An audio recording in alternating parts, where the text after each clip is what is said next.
From the nation's capital, the Conservative Caucus presents Conservative Roundtable, an in-depth look at today's most important issues. Welcome to Conservative Roundtable. I'm Howard Phillips, chairman of the Conservative Caucus, which sponsors these broadcasts, now being carried on more than 120 stations all over the United States of America. We're privileged for this program to have my dear friend Richard Norman, the founder and president of the Richard Norman Company, one of the most successful and highly regarded fundraising organizations in the United States. Richard, you've been very successful, and I'm sure many people come to you, especially in a political election year, and say, how can I raise all kinds of money so I can be elected to Congress, senator, governor, state rep, president, whatever? What do you tell them? Everybody wants to raise money. And unfortunately, there are some very good candidates out there and some very good causes that it's very difficult to raise money for, because even though their causes are good, a lot of donors just don't care about the things that we care about. So that's the first thing. A lot of people don't have the seed money that it takes to get started, and that's unfortunate as well. Steve Martin said in a famous movie, yes, we could accomplish X, Y, and Z, but first we need $1 million. That's right. It's like the old joke, how do you make a little bit of money in the wine business? You start with a lot of money.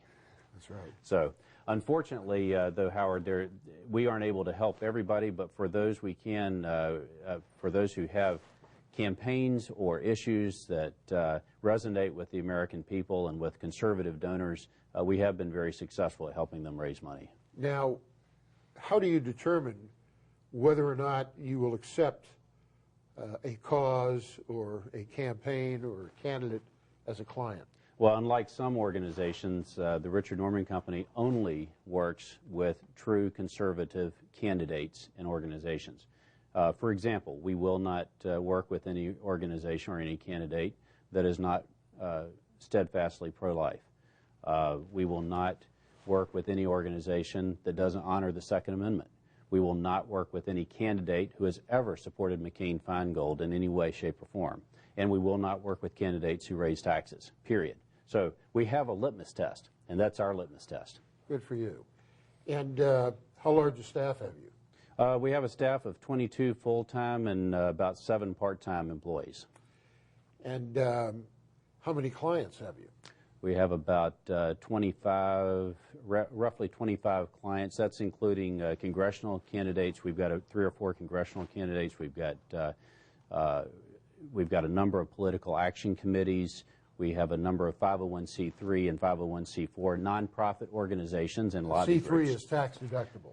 Tax deductible for the C3. The C4 is able to lobby Congress, which is a C3 cannot do. Do your clients pay their bills? We like to work with clients who pay their bills, and most of them do, thankfully. If they don't, what happens? Well, we try not to get to that position.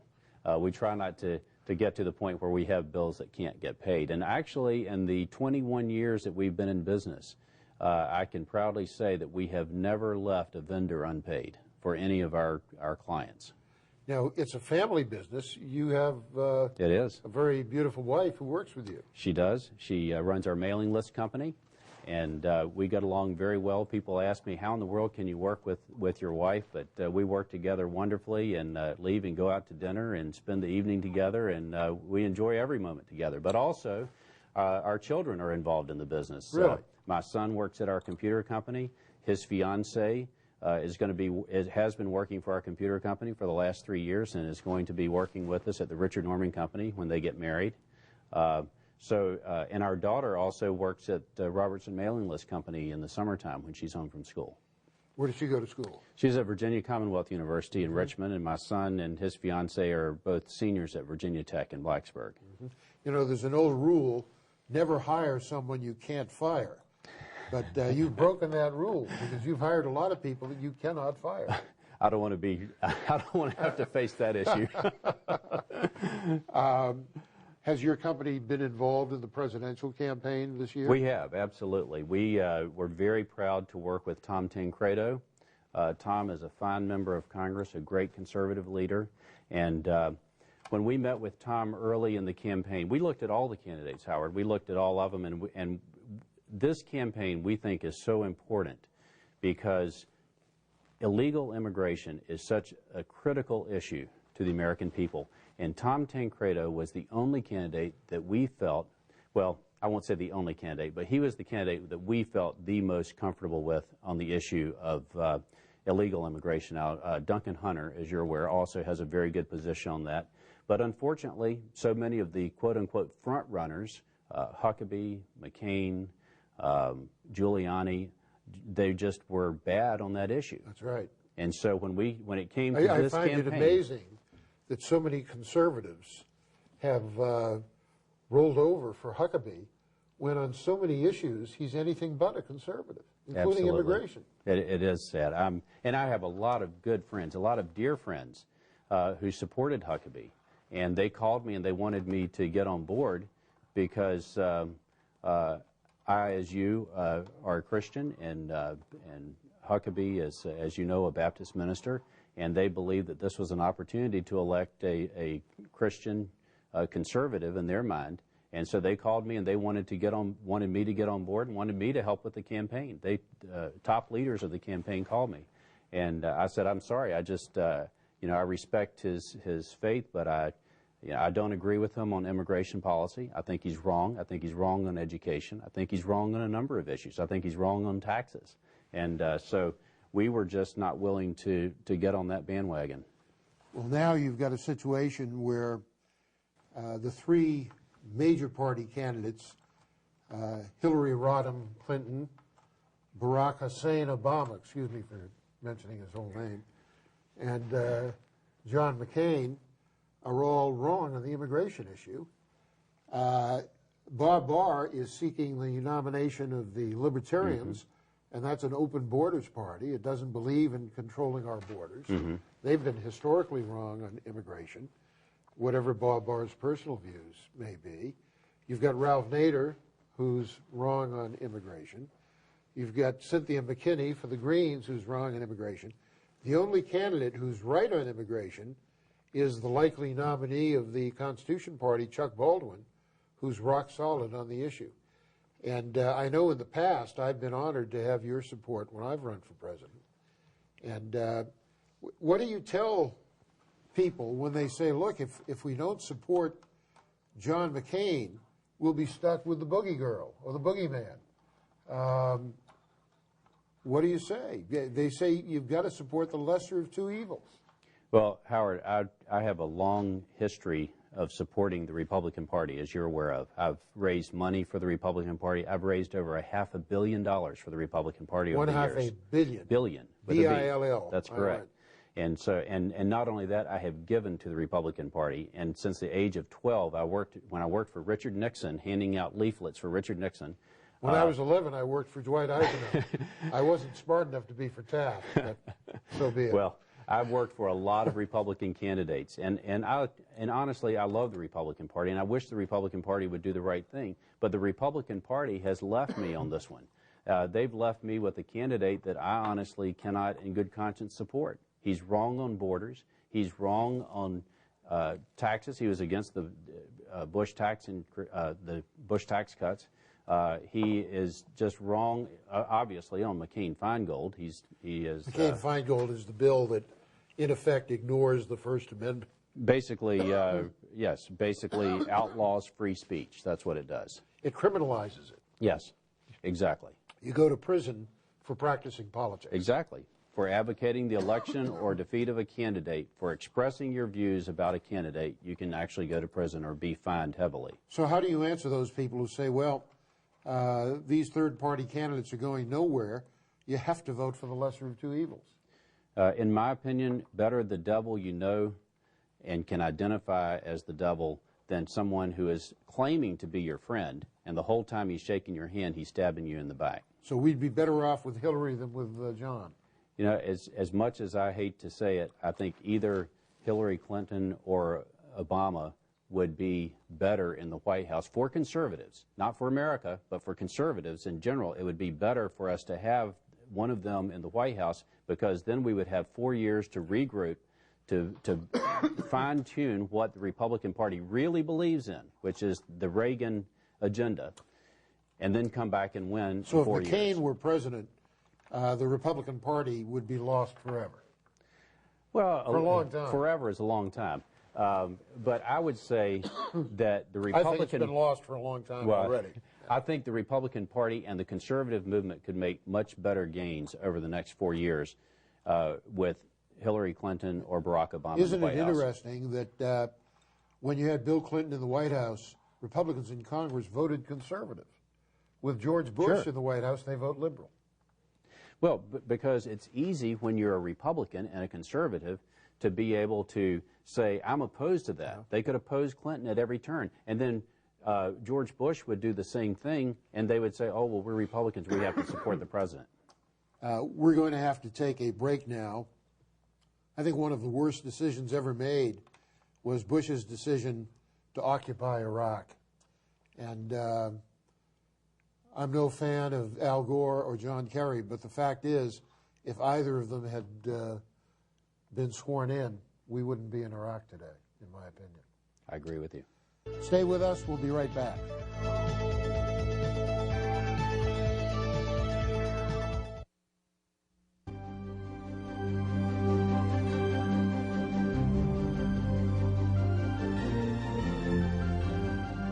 Hi, I'm Congressman Tom Tancredo.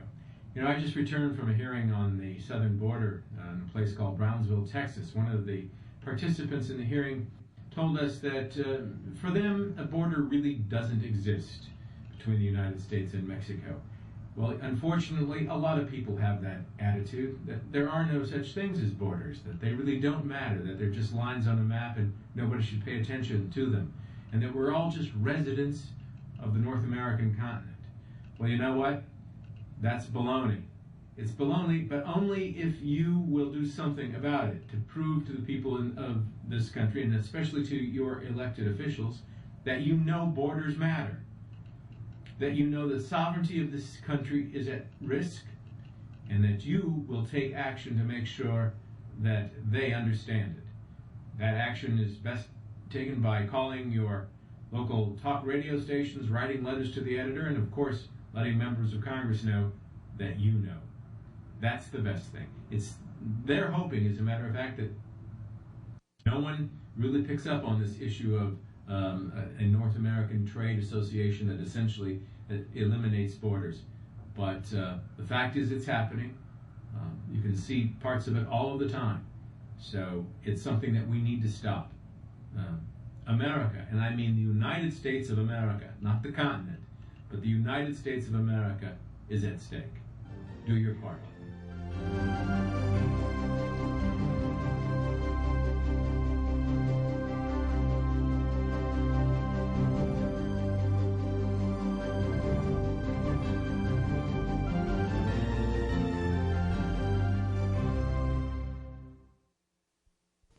Here's how you can become a citizen lobbyist and influence how your representatives vote.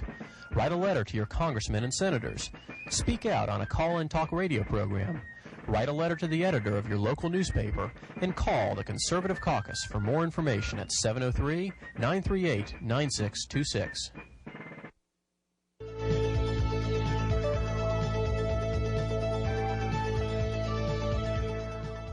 Welcome back. I'm Howard Phillips with Richard Norman of the Richard Norman Company, which has been of tremendous help to the Conservative Caucus, which sponsors this broadcast. And in one area, Richard has been a particular help, and that's in our battle to fight the North American Union. Richard, you've been in this battle from the very beginning. It's been more than lip service for you. You've come to the meetings. You've done things that a normal direct mail company wouldn't do. This is an issue about which you care deeply. How did you get involved in it? Well, Howard, I remember when I first heard about it, it just seemed too impossible to be true. So I had to do some study and some research myself. And I read about it, and the more I read, the more concerned and the more grieved I became for what's happening to our country. You know, we grew up as a country where we said the Pledge of Allegiance to the flag every morning. In my school in Virginia, we said the Lord's Prayer every morning. Things have changed We so did much. that in Boston, too, believe it or not. Is that right? Yes, at the Winship School and Boston Latin School. Well, kids don't do that anymore. In fact, the American flag is not even displayed in most classrooms nowadays, which really, that grieves me as well. When I went to OEO, when I was director of OEO under Nixon, they had pictures of Ho Chi Minh. They had the Cuban flag.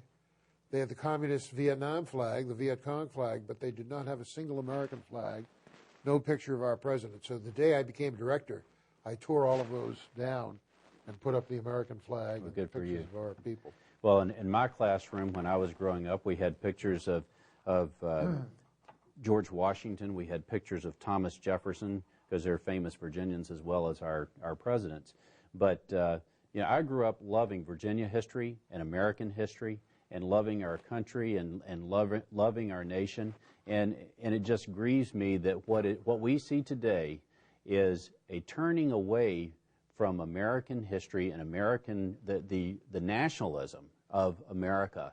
And what the leaders, our current leaders, want is a North American Union. They really do not want a sovereign nation for the United States of America any longer. They want us to merge with Canada and Mexico and form a North American Union. Now, the interesting thing is they will deny this to the very end. They will not one of them will ever admit it. Just as they did in Europe when they were Exactly. creating the European Union. Exactly. And there are so many parallels. By the way, I read about this as it was being built when I was in high school. When I was 11 years old, I read about Jean Monnet and Paul-Henri Spaak and all of the one-worlders who had designs for this European Union, just as George Orwell, or his real name was Eric Blair, predicted in 1984. Well, Jean Monnet, as you know, did this in Europe, and it started more than 50 years ago. They started with all these treaties, right? Actually,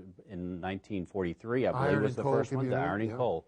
And it started there, and every time you turn around, they had another treaty. And look what they have today. I just came from London.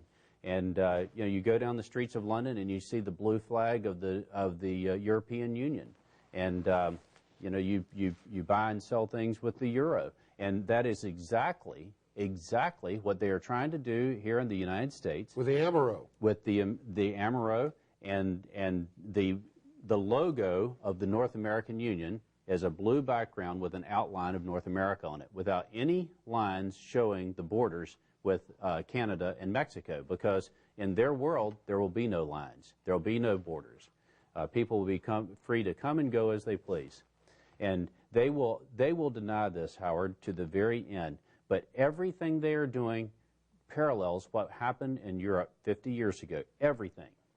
Well, Robert Pastor, the architect of this scheme, who's vice president of American University, has run assemblies orienting college students to this concept, and he wrote for the Council on Foreign Relations a paper called Building the North American Community. I have a copy of it on my desk. I keep it there. It's 58 pages long, and I've read every word of it.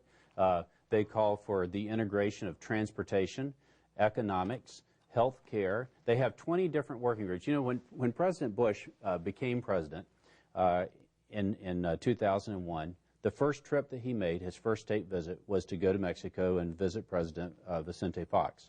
And Fox tried to get Bush at that time to grant amnesty to all illegal aliens in the United States. Fortunately, that didn't happen. But Fox really pressed Bush and impressed upon him the need to integrate North America, Canada, the United States, and Mexico. And to use U.S. tax dollars to lift up the people of Mexico. $20 billion a year is what they want. They want to form a fund, and actually Republican Senator John Cornyn from Texas originally introduced this. He is not in the recent session of Congress. But well, he was barraged. Yes, that's right. With opposition, so he retreated. But he did twice. Twice he introduced legislation for a North American Development Fund, which would have taken $20 billion from United States taxpayers and sent it to Mexico every year to try to lift people out of poverty. The trouble with that is, as we know, there's tremendous corruption in Mexico, and this would have never helped the and people it was intended you don't for. promote wealth by robbing Peter to pay Paul. That's right. You get Paul to become productive, and that's how wealth is created. You know, I just, when I was in London recently, I was teaching at Wellington College for a school, an international school of fundraising. And there were some young folks there from Mexico. And I love the Mexican people. Someone, a fellow conservative, recently accused me of being a racist. I had to laugh in his face. I said, I'm the least racist person you know. But these young men were there from Mexico, and I spent most of my free time hanging out with these fellows because I was just intrigued to hear about from them what's going on in Mexico. And these guys are free market people who are there with the Leadership Institute, and they are trying to teach their fellow college and university students how to start entrepreneurial businesses in Mexico. Now, and I told them, I said, I can help you with that. That's the kind of thing that I can get into. And I volunteered to come to Mexico to help them, to teach them how to set up a business and how to run a business. That's how we can help people, not by sending them $20 billion a year that's going to end up with drug lords, but by teaching them how to build a business. And not by stealing the Social Security dollars of the American people and paying those Social Security dollars to illegal aliens who've returned to Mexico. That's right. Which is one thing that Bush has proposed. You were talking about Monet earlier. There are so many parallels between what happened in the European Union and what is happening right now with the NAU. And I encourage people who are interested in this issue, and everybody should be, to read a book by Jerome Corsi, The Late Great USA. It lays out the entire case, and Dr. Corsi is a tremendous intellect, and he wrote this book and just explains how we got to this point that our leaders are currently trying to do this. One thing that I want people to know about, and one thing that really drives me, is that all of this stuff is happening in a stealth manner. It's very secretive. You never hear anything about it, and that's why the people who don't believe this make fun of us. They think we're black helicopter, all this kind of thing. They don't believe that this is really happening. Well, it is happening. That's because the people who control the media are one-worlders who want it to happen. There are precious few people out there who are telling the truth on this issue. But when you have a group of some of our nation's top leaders of industry and government and cabinet-level officials meeting in secret in Banff, Canada, as they did last year, and don't release anything about it to the news media, the only way they found out anything about government officials who were there is through Freedom of Information Act filings. And also through the mailings you've helped the Conservative Caucus send out to hundreds of thousands of Americans. We have put a lot of mail into the mailboxes of the American people trying to spread this story because it is the truth. Interesting thing happened.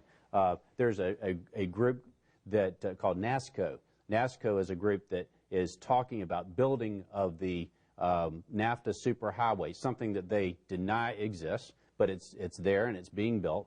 And they'll take 584,000 acres of private land by eminent domain to advance in Texas alone. In Texas, and this highway would be owned by a Spanish company, Centra, and managed by the Mexican government. And they deny everything about this highway. It does not exist. They'll tell you to your face it does not exist. But in Kansas City, they've created the Port of Kansas City for the purpose of distributing all the goods that come in. And this group, NASCO, that put together this website and this whole public relations campaign, they had on their website, the front page was a map of North America with all the railroads and all the things. That's what we put on the front of many of your packages that we've mailed. Thank God for direct mail, which lets us get the truth out. And do you know what they did? When they saw our mailings, they took down their website. Now, you can go back and see old versions of their website with it on there, but the new website took it down because they didn't want anybody to know. We're going to take a break. This is an endlessly fascinating topic. And when we come back, Richard Norman will tell you how you can plug into more information on this. Stay with us.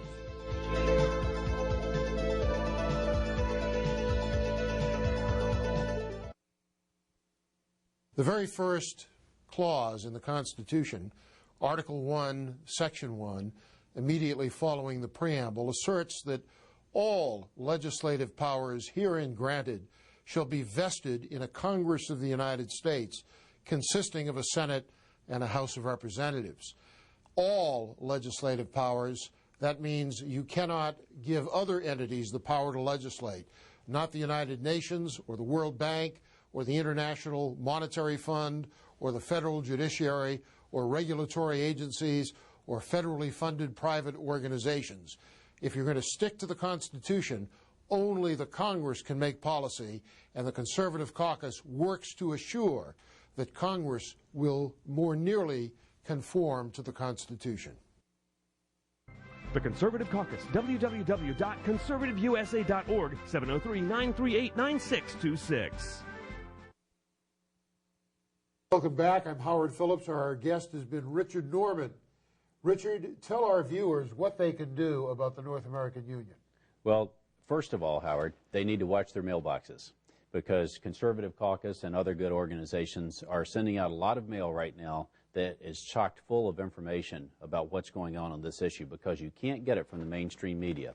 There are a couple of other sources, though, that they can look to. The only person that I've seen in the mainstream media who says anything about this is Lou Dobbs on CNN. So they can listen to that. They can read Jerry Corsi's book, excellent book. The Late Great USA. The Late Great USA. I highly recommend that. They can also go on WorldNet Daily to read stories there, alternative media. And finally, they can go to the Conservative Caucus website, conservativeusa.org.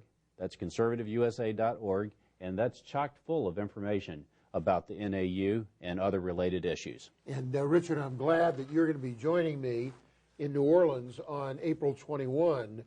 At the same time, George Bush will be there with the President of Mexico, the Prime Minister of Canada, pushing his so-called Security and Prosperity Partnership, and we are going to tell the truth about the SPP, and I pray that we'll get some media coverage while we're down there. And I'm delighted that you'll be joining me, along with members of Congress, et cetera, who share our concern about the merger of the United States with Mexico and Canada. Thank you for watching Conservative Roundtable. Richard Norman, thanks for all you do. Thank you, Howard. Keep up the great work. See you next time, folks.